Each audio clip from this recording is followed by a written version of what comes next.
ከኤለን መስክ እስከ ትራምፕ ከኳታር እስከ ዩናይትድ ኪንግደም አይናቸውን በቴህራን ላይ ጥለዋል። የልብ ምታቸው የኢራን ሰልፈኞች እንቅስቃሴን ተከትሎ ይመታል። በየትኛውም ሀገር ከተደረጉ የተቃውሞ ሰልፎች በላይ የቴህራኑ ትዕይንት የዓለምን ትኩረት አግኝቷል። ተቃውሞ የትም ሀገር ቢኖርም የኢራኑ ግን ተለይቷል። ለዚህም ይመስላል የኢራን አያቶላዎች ገመናችን አለማይብን ብለው ያቋረጡትን ኢንተርኔት ጉደኛ ኤለን መስክ በሰማይ መጥቶ ቀጥሎታል። የኤለን መስኩ ስታርሊንክም አሁን በኢራን ብቸኛው የኢንተርኔት አማራጭ ሆኖ ቁጭ ብሏል። ነገር ግን እሱን ሲጠቀም የተገኘ ኢራናዊ የ2 ዓመት እስር ይጠብቀዋል ተብሏል። ይህ ድፍረት በቂ ክፍያ ነው ብሎ ይመስላል። ኤለን መስክም የኢንተርኔት ክፍያውን ነጻ አድርጎታል። ነወይስ የኢምፔሪያሊስት ታምሮች ተናበው በፐርሺያኖቹ ሰማይ ላይ እያንዣበቡ ነው? ግምታችሁን አስቀምጡልን። ወደ ቴህራን ለማቅናት አንድ እግራችን ዋሽንግተን ለቋል ሲሉ የነበሩት የአሜሪካው ፕሬዝዳንት ዶናልድ ትራምፕ አሁን ደግሞ ትንፋሽ ወስደው ሲያበቁም ግድያዎች እየቆሙ መሆናቸውን የሚገልጹ ከታማኝ መረጃ ምንጫችን ስለሰማን ጥቂት ተረጋግተናል ሲሉ ተደምጠዋል። እናም የዶናልድ ትራምፕ መልእክት አንመጣባችሁም ይመስላል። ነገር ግን አልሁዴይድ የአየር ኃይል ካምፕ ሩጫና ግርግር እንደበዛበት ከትራምፕ መልእክት ቀደም ብሎ የወጣው መረጃ ያሳያል። ኳታር የሚገኘው የአሜሪካው ካምፕ ኢራን ያልታሰበ ጥቃት በመፍራት ወታደሮችን እያሸሸ ይገኛል ነው የተባለው። ታዲያ የትኛው ይሆን የሚታመነው? ከዋሽንግተን የሰማነው ማረጋጊያ ወይስ ኳታር ላይ ያለው ግርግር? የሆነ ሆኖ ግን በቀጠና ያሉ የአረብ ባህረ ሰላጤ ሀገራት ሁከቱን በትዝብት እየተከታተሉ የሚገኙ ሲሆን ከኢራን ላይ ስትራቴጂካዊ ጥቅም ለማግኘት አጋጣሚዎችን እየተጠባበቁ ስለመሆናቸው መረጃዎች ያሳያሉ። በኢኮኖሚያዊ ቀውስ ምክንያት የተቀሰቀሰውና የኢራን ሰፊ ክፍል ያዳረሰው ህዝባዊ ተቃውሞ የኢስላሚክ ሪፐብሊክ አገዛዝ አብቅቶ ንጉሳዊ ስርዓት እንዲመለስ እየወተወተ ይገኛል። ከዚህ የተቃውሞ ጥንቅጥ ኢራንን የሚታደጋትና አሜሪካ እንደዛተችውም ክንዷን ብታነሳ ኢራንን ሊያድናት የሚችል ኃይል ማን ነው? የበርካቶች ጥያቄ ነው።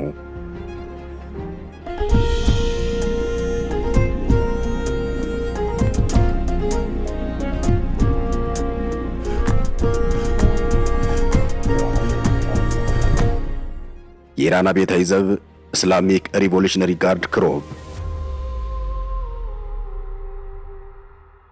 የኢራን አብዮታዊ ዘብ ኢስላሚክ ሪቮሉሽነሪ ጋርድ ክሮብ ወይም በምህፃሩ IRGC ከ1979 ጀምሮ ከኢራን እስላማዊ አብዮት በኋላ የተቋቋመ ልዩ የጦርና የፖለቲካ ተቋም እንደሆነ ይነገራል። ዋና ዓላማውም የእስላማዊ አብዮቱን እሴቶች፣ የመንግስትን ስርዓትና የከፍተኛ መሪውን ማለትም ሱፕሪም ሊደር ስልጣን መጠበቅ እንደሆነም በርካቶች ይናገራሉ። ከመደበኛ የኢራን ጦር ወይም አርተሽ በተለየ ሁኔታም የተቋቋመ እንደሆነ ይታወቃል። ተቋሙ በጦር ኃይል ብቻ ሳይሆን በፖለቲካ በኢኮኖሚና በውጭ ግንኙነት ውስጥም እጅግ ከፍተኛ ተጽዕኖ አለው። ከ1979 የኢራን አብዮት የሻህ መንግስት ከስልጣን መውረድ በኋላም አዲሱ እስላማዊ መንግስት በመደበኛ ጦር ላይ ሙሉ እምነት አልነበረውም። በዚህ ምክንያትም በአብዮቱ የተወለደና ለአብዮታዊ እሴቶች ብቻ ታማኝ የሆነ አዲስ የጦር ኃይል መፈጠሩ አስፈላጊ ሆኖ ተገኘ።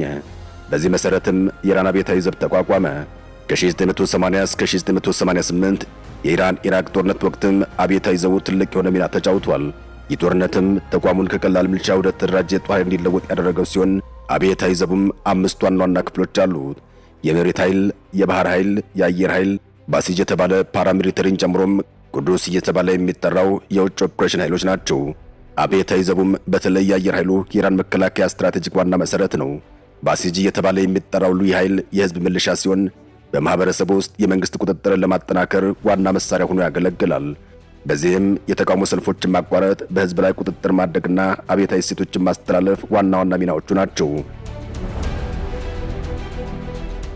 ወደ 100 ሺህ የሚጠጉ ወንድና ሴት እስላማዊ በጎ ፈቃደኛ ሚሊሻዎች ያሉበት ባሲጅ ታጣቂ ኃይልን ይቆጣጠራል። ባሲጅ ለአብዮቱ ታማኝ ሲሆን ብዙ ጊዜ በአገሪቱ ውስጥ የሚፈጠሩ ተቃዋሚዎችን ለመበተን ይጠቀምበታል።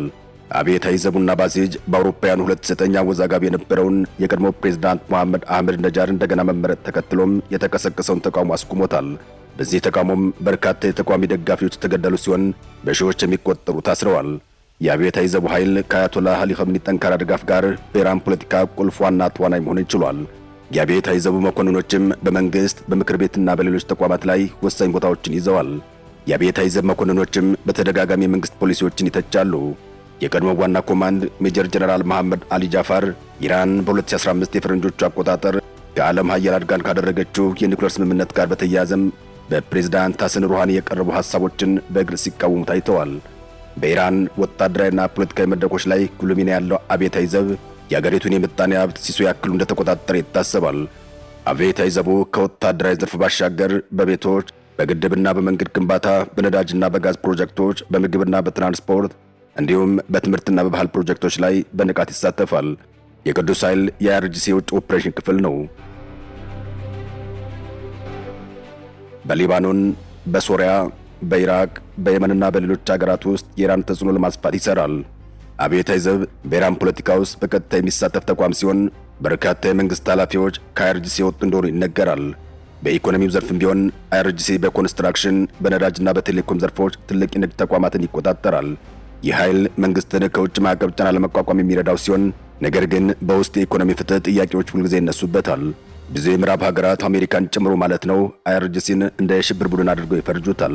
በግጭቶች ውስጥ ያለው ሚና ተከትሎም የተከሰተ ክስ እንደሆነ ይነገራል። የቅዱስ ኃይል በሱሪያ ከ10 ዓመታት በላይ በተካሄደው የእርስ በርስ ጦርነት ወቅትም ከስልጣን የተባረሩትን በሽር አልአሳድን በመደገፍ ጉልህ ሚና የተጫወተ ሲሆን ኃይሉ ለፕሬዝዳንት በሽር አልአሳድ ታማኝ የሆኑ ኃይሎችን በማማከር እንዲሁም ከሱ ጋር በመሆን የሚዋጉ በሺዎች የሚቆጠሩ የሺዓ ሙስሊም ሚሊሻዎችን እንዲሁም በኢራቅ አይኤስኤስን ለማሸነፍ የረዳውን በሺዓዎች በላይነት የሚመራውን ልዩ ኃይል በማስታጠቅ ሲደግፍ ቆይቷል። ይህ በሶሪያና በአካባቢው የተካሄደውን ግጭቶች የእስላማዊ አብዮታዊ ቡድን አዛዥ የነበሩት ጀነራል ሱሌማኒ በኢራን ውስጥ ይበልጥ እንዲታወቁ አድርጓቸዋል። ኢራን ግን አይአርጂሲን እንደ ህጋዊ የመንግስት መከላከያ ኃይል ትቆጥረዋለች። የአገሩን ሉዓላዊነት ለመጠበቅ አስፈላጊ እንደሆነም ትናገራለች። በአጠቃላይ የኢራን አብዮታዊ ዘብ በጦር በፖለቲካና በኢኮኖሚ እንዲሁም በውጭ ግንኙነት ዘርፎች የተስፋፋ ኃይል ያለው ተቋም ሲሆን ያለዚህ ኃይልም የኢራንን የውስጥ ፖለቲካና የቀጠናውን ፖለቲካ ማካሄድ አዳጋች እንደሆነ ይነገራል። ለመሆኑ በአርትሽና በእስላማዊ አብዮታዊ ዘብ አይአርጂሲ ወይም ሴፓ መካከል ያለው ልዩነት ምንድን ነው?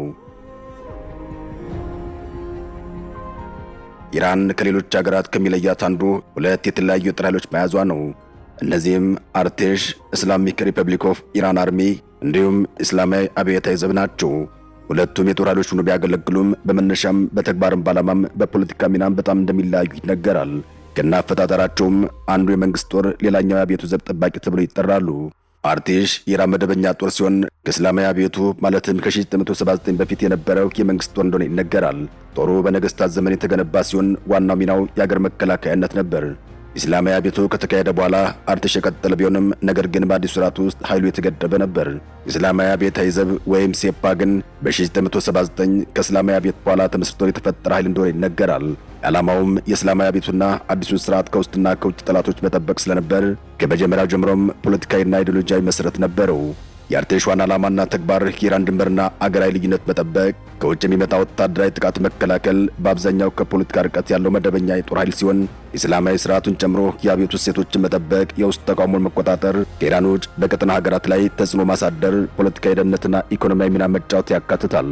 መዋቅርና ኃይልን በሚመለከት አርቴሽ እንደ ሌሎቹ ሀገራት ያለ መደበኛ የመሬት ኃይል፣ የአየር ኃይልና የባህር ኃይል ያለው ሲሆን ሴፓም የመሬት ኃይልን ጨምሮ በፋርስ ባህር በጣም ንቁ የሆነ የባህር ኃይል እንደሆነ ይነገራል።